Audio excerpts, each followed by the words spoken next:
I gained a few pounds, to be 100% honest with you. My circumstance completely drove me this past week. And I might get some hate for that, and people might say, "Oh, you're part of the problem." And I'm just like, "Hey, screw you, bro."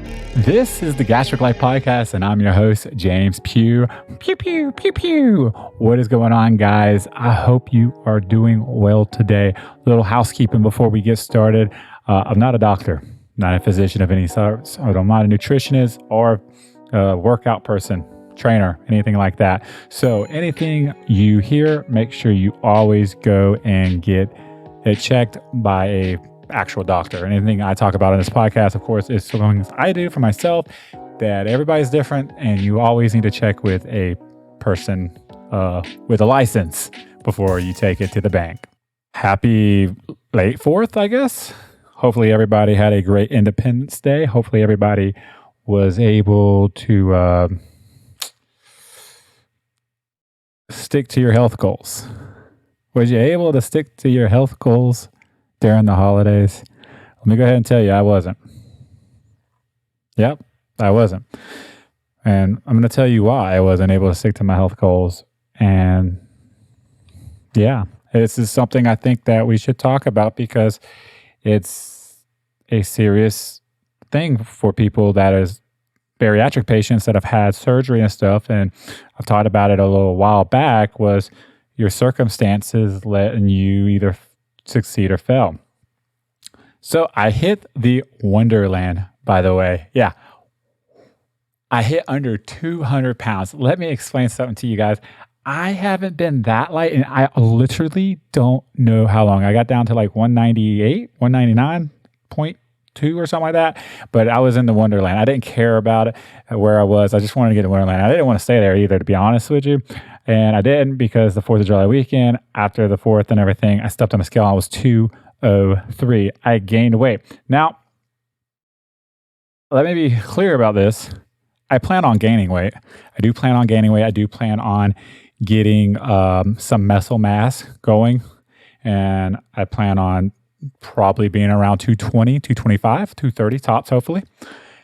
So that is a personal decision that I want to do, but I want to do it the right way. This is something me and my wife had a conversation about this week, was that I gained 4 pounds, 3 pounds, whatever you want to call it. But it was because of how I ate over the holiday weekend. And I had ice cream. I had cinnamon rolls. I had cinnamon rolls with ice cream on top, with a little bit of caramel, a little bit of white chocolate. You know what I mean? I mean, it was good. I'm not going to lie. If I would have had that one day, it wouldn't have been an issue. Oh, and I went to Marble Slab, for people that know what Marble Slab is. Oh, that was amazing. It's always amazing going there. If I would have had one of those things, no biggie, right? Moderation. But I literally had that, pretty much from Sunday through Tuesday, Wednesday, Thursday. I kind of ate like this throughout the entire week, to be 100% honest with you guys. And I believe I was emotionally eating.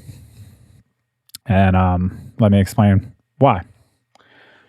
So Sunday, we go swimming, and me and the wife, we have a pool party for the family, friends that came over. Smoked a Boston butt all day. That was pretty amazing, by the way. But we wanted to get the dogs in the pool, and we wanted to wear them out, right? Because anybody knows my dogs knows they are hyper, and they love people, especially Toby. And we just thought we'd wear them out. And Tucker feeds off of Toby, and Toby feeds off Tucker. So if we wore them both out, maybe it wouldn't be so bad when people first come through the front door. They weren't going to get tackled by a 30-pound Labrador mixed with Dachshund. Don't ask how that happened. I don't know. That's the breed. But Tucker, we did that. We had a good time and everything. Well, after we got out of the pool, Tucker began to cough. And it was like a deep goose-like cough. Now, anybody knows goose-like coughs could contribute to a couple things. The research I did is kennel cough, and another research I did was collapsed trachea, or partial, whatever, something to do with the trachea. Neither one of those are good. Personally, I would probably rather have just the kennel cough, because then I know it's just some antibiotics and we're good to go. Trachea is a whole completely different story. But he started doing this Sunday. We got him to calm down, and it was to the point where throughout the night, he wouldn't stop. He would go, and then we'd have to kind of try to get his mind off of it, try to, sidetrack him with treats and stuff. Because when he got to a deep point, he would lower himself down to the ground, which started scaring me because that I know what that means. That means he's not getting enough air. I know this because our other dog that we had, Marley, actually had an issue similar to this where he wasn't getting enough air and he started lowering himself to the ground, and he literally, unfortunately, passed away in my wife's arms on the way to the emergency vet. So this started becoming a serious situation for us. We were able to get him calmed down and stuff. And throughout the night, we just decided that Monday, our vet's office was open. We'll call them. We'll go there first thing in the morning. We'll pay whatever emergency fee or whatever they have. So we called them. And of course, there was no vet working that day.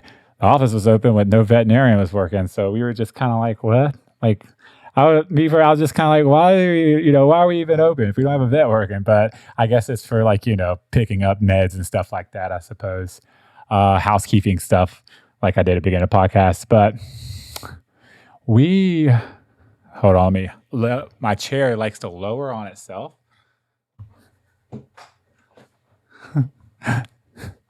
Yeah, maybe I'll keep that in. But so we actually had to take him to the emergency vet Monday morning. We loaded him up. We had to drive 30 minutes down the road.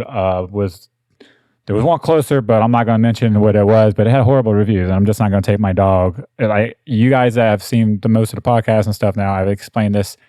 My dogs are my kids. There's no way I'm not going to, no way I'm not going to, give them the best. You know what I mean? Like if there was a hospital that was horrible, you probably wouldn't go there, because if your kid was having issues or something like that, you'd probably drive a few extra minutes to go to a better hospital. And that's kind of what we felt like, and that's what I did. So I have no shame in my game spending that kind of money on my dog or driving extra to get a good thing. Anyways, moving on. So we take them, we drop them off. They think it's kennel cough. They, say, hey, it's kennel cough. And they came out, they wouldn't let us come in. They came out dressed like it was kennel cough. I thought that my dog had COVID for a second. They were like goggles, like some gowns on us. I was like, what in the world's going on here? You know what I mean? Like, I was like, is it 2021? Like, what are we doing? What are we doing? But they come out, they had a conversation with us. They mess with his throat and they get the cough. And, they were like, yeah, this is what kennel cough sounds like. We're going to give him some meds. We'll evaluate him and then we'll send him home. And if he has more issues, you can come back and we'll do x-rays and stuff. And I was just like, no. We are here. Let's just go ahead and do the x-rays. Let's go ahead and do the blood work. I don't mind paying for it. I have insurance. If you don't have insurance for your pet, let me tell you, it's definitely worth it. But so check it out. Maybe I'll pin in the comments or in the show notes, I'll pin something down there who I use. Pretty cheap too, but definitely been worth it. So they said, okay. So we had to leave them there, and we went and got breakfast and stuff. And honestly, we thought that we were gonna have get a call. We had this this diner/beach place. It has delicious food, by the way. I can't remember the name of it, but it had great food. I got a little Benedict with a little egg on it. It was like a crab Benedict. Oh, it was amazing. I absolutely loved it. But we were on their call and stuff, and they called us while we were sitting there. And they did let us know that our dog had a partially collapsed trachea. This is something that I wasn't expecting. Really, I kind of thought it was just going to be a kennel cough, and that is what it is, and we're going to go home, and he's going to get better, blah, blah, blah, blah, blah. But they said that they took the x-rays, there was a signs of a collapsed trachea, partially. The problem with a collapsed trachea is there's no cure for it. The problem with a collapsed trachea is it's progressive, which means it gets worse over time. Tucker's only 3 years old. I've done so much research this week on this, and I have never heard of a 3-year-old dog getting partial collapsed trachea. Majority, if not all, of dogs I've saw online and like heard from the vet. I've listened to podcasts. I've listened to stories, watched YouTube videos sitting here at the house, and literally 8, 6 at the earliest I saw, but like normally 8 years old is where they kind of develop or they find out they have a partially collapsed trachea, and then they can live with it and they can live a pretty normal life.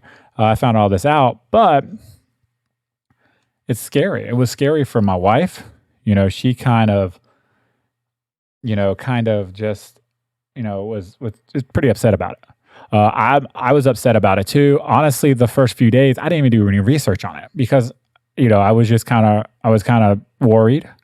Right? Like the last thing you would do is Google some about health online because it gives you the worst news possible. So, I waited and talked to our veterinarian, had to take our other dog in. That's a whole nother story. Pretty much he broke out from playing in the grass because he's allergic to everything. And I completely just dropped the ball and gave him a bath because of everything going on with Tucker. So, yeah. So both dogs had about 4 pill bottles each on the counter, and we were giving medicine all week. But I ended up doing research and finding out that they can live a pretty normal life. There's medicines and stuff like that, but there's nothing that can actually fix it. There's a stent they could put in, but it's like last resource, and you don't really want to do a stent. So there's a specialist doctor that is all the way in Gainesville. We live in Florida. We're about 3 hours, 2.5, 2 hours, somewhere around there away from that. So we're going to probably end up making the drive. They have a special machine that can see what's going on in the moment. And, just to kind of give us an idea of what we can expect, what we can do, how we can help it. I've read on bone broth was good for trachea, marrow, and all that. That's there. So I'm literally got some bone broth from ribs I did earlier, simmering down there for 8 hours. We're giving him some bone broth every single day for the rest of his life now. Little things like that. But there's so many things. But the reason why I tell you this story is, Sunday we got ice cream, which was no biggie. And by the way, I appreciate, any prayers and thoughts and stuff that y'all, any love and stuff you want to send me and Megan's way. Definitely appreciate that. Again, we absolutely love our dogs, and, sitting here talking about it's definitely got me thinking more about it. And yeah, I could definitely. So thanks. Anyways, yeah, thanks. I saw my light in the background just die, so I'm about to go change this battery. So next time you see it, you'll see a light back on. Way to ruin a sentimental part. You know what I mean? A freaking light dying. I think that was God trying to help me out because he didn't want me to get emotional on camera. So anyways, yeah, I tell you all that, guys, to talk about Sunday, we didn't really know what it was. So, I had ice cream. If I'd had ice cream that day and that was it, it wouldn't have been an issue. But after we found the news out and stuff, I noticed, and I didn't notice till closer to the end of the week, but I noticed I was eating sweets, especially Monday, especially Tuesday, Wednesday. I even did it Thursday. And that Thursday is when I realized it. And then I did it Saturday too. It was just kind of there. I wanted it. Normally, I'm able to not even worry about it, not even think about it. And yeah, I gained a few pounds, to be 100% honest with you. And why do I say that? Because I want you guys to know, I've lost a lot of weight. I've done pretty well on this thing up to this point, and I'm still doing well because I'm not letting this little thing define me. What I did was I found out, I stepped on a scale, right? And I was just I saw it goes 2 or 3. And I was like, oh, hey, nah, you know what I mean? No, we ain't having that, you know what I mean? So I immediately was like, we fixing that. So the rest of the week, I packed my lunches good. I didn't exercise. I'm going to be 100% honest. I didn't do any exercising this week. circumstances, trying to get used to a new schedule and stuff. I did do some exercising, but it was more or less on the road and just here and there. I was doing push-ups and stuff, diamond push-ups, because I'm trying to work my chest out more. But the point was I didn't actually do any kind of actual real workouts, which I'll be doing this week for a fact. But yeah, I started packing my lunches better. Well, I was already packing my lunches good, but I made sure I was measuring everything out, checking my intake, not eating. Like I went to Starbucks like twice after that and didn't get a cheese Danish. Hallelujah! Like you guys like cheese Danish? Come on, you know what I mean? I'll get a tall instead of grande. I was just cutting things where I could cut things because I was just like, I gained 4 pounds and I was just like, I'm not having that. My wife kind of was like, why are you worried about, it's not like you're not 200 pounds still, 203. I was thinking 203. And I was just like, look, I want to gain weight. I do. But I want it to be the right reason. And I know stepping back and looking that it wasn't for the right reasons. I gained that weight based on sugar intake, carb intake, not protein, not like healthy muscle mass from lifting weights and stuff. So I want to lose it. I'm just being real. I want to get back down to at least 200, 199, 200, 201, which I am back at 201 already. So I've already lost 2 pounds. I'll probably go use the bathroom here in a few minutes and I'll be 200. You know what I mean? So let's move on. But why do I tell you guys this? And this is why I want to kind of concentrate around today is this. Not a sponsored. Tag them. C4, reach out. Love to do some business with you guys.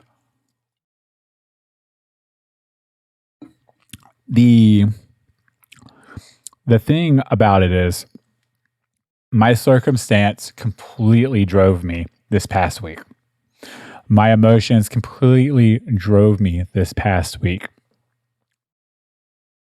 And I could have done one or two things when I figured it out. I could have sat there, beat myself up, and say, this is why I can't succeed in weight loss. This is why I fail at weight loss. This is my circumstance now. I'm going to get all the weight back. Everybody was right. You know what I mean? Like listen. Everybody was right. I'm not going to be able to succeed. I'm going to gain all my weight back. I'm going to get all my health problems back. And literally have a pity party on myself. That's the first option I could have taken. And you sitting out there today, there's people sitting out there today that might be hearing this right now, and it might not even be about health, like weight. It could just be in general. You had something happen, and you're down and out about it, and you're letting it run your life.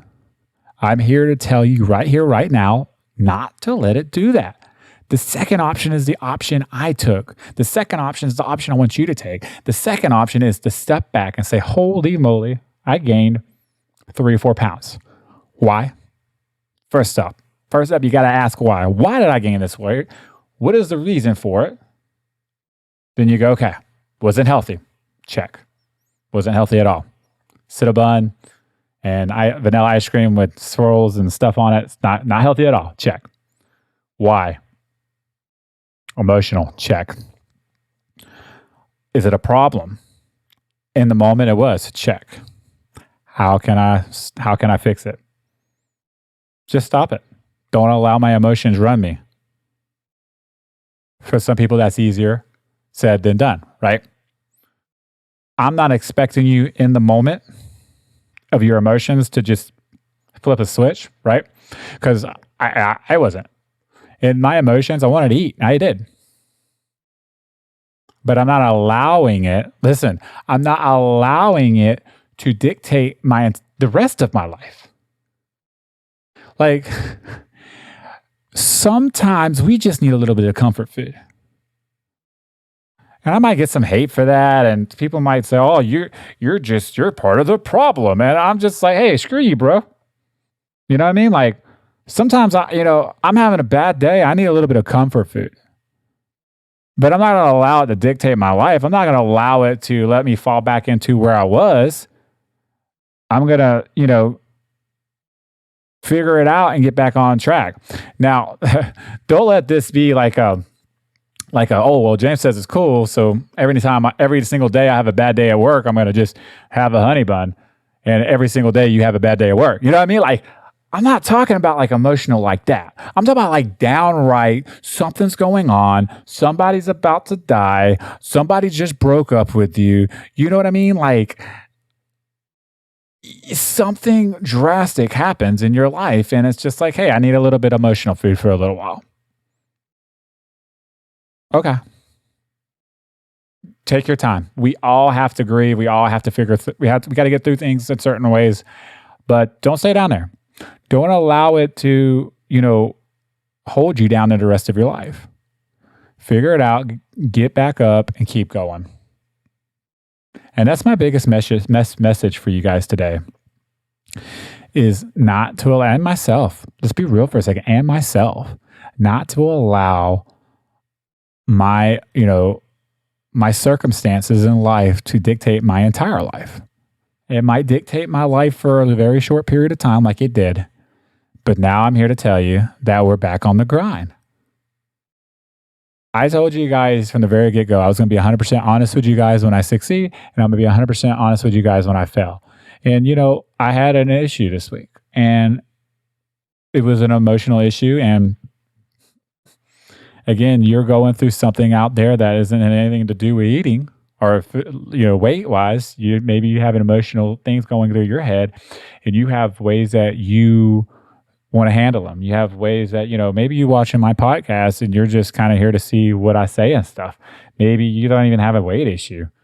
You know what I mean? Maybe you're just, you know what I mean. The way you handle emotion can be different from other people, right? Like you have a bad day, you go outside and have a cigarette. I have a bad day, I go outside and eat a Twinkie. You know what I mean? Like, again, though, I don't allow it to dictate it. I don't have a Twinkie every day because, well, first of all, Twinkies aren't that good to me. I'm just going to be 100% with you guys. Like, Twinkies are okay, but they're like, give me a Swiss roll. I'll eat a Swiss roll before I eat a Twinkie. We're getting completely off subject, but I don't even care. But my point is, Swiss rolls are good. My point is, we all have to get through life, and we all have moments in our life where we're going to slip and stumble and fail because of circumstances. Just don't allow that circumstance to dictate your entire life. Don't allow that circumstance to run your entire life, and don't allow that circumstance to have control over your life. You still have to be in control of your life at the end of the day. You know what I mean? Like, it's like a bad breakup. Some people, they take a week to gather themselves. Afterwards, it still hurts, but they learn to move on.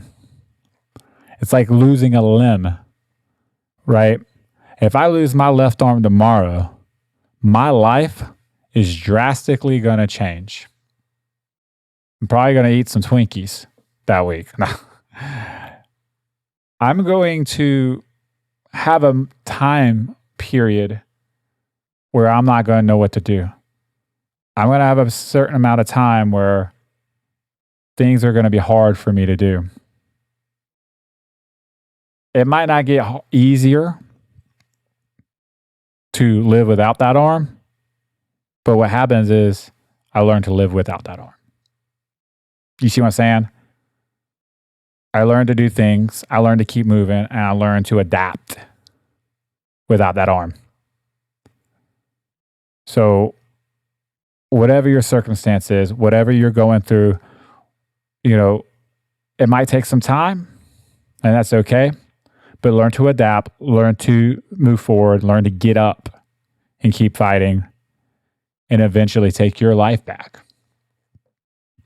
And that's all I really have for you guys today. That's all I want to talk about today. That's all I wanted to tell you guys today is I want you guys to take your life back, and I want to take my life back, which I have. And, the 3 or 4 days I was off track, but I hope you guys enjoyed the podcast. As always, check the description on YouTube, or show notes on any other platform if you're there for ways to support me. check me out on Facebook. Definitely, I am leaning more and more hard into Facebook, wanting to do things there more and more, and still trying to figure out what I want to do here. So if you want to follow me on Facebook, just look me up, James Pugh. It'll be linked below as well. And definitely do a lot of pictures. You get to know who I am personally. You get to see pictures of my family, my dogs, and stuff like that. So definitely encourage you guys to check out that. And as always, guys, I'll see you in the next podcast. Pew out.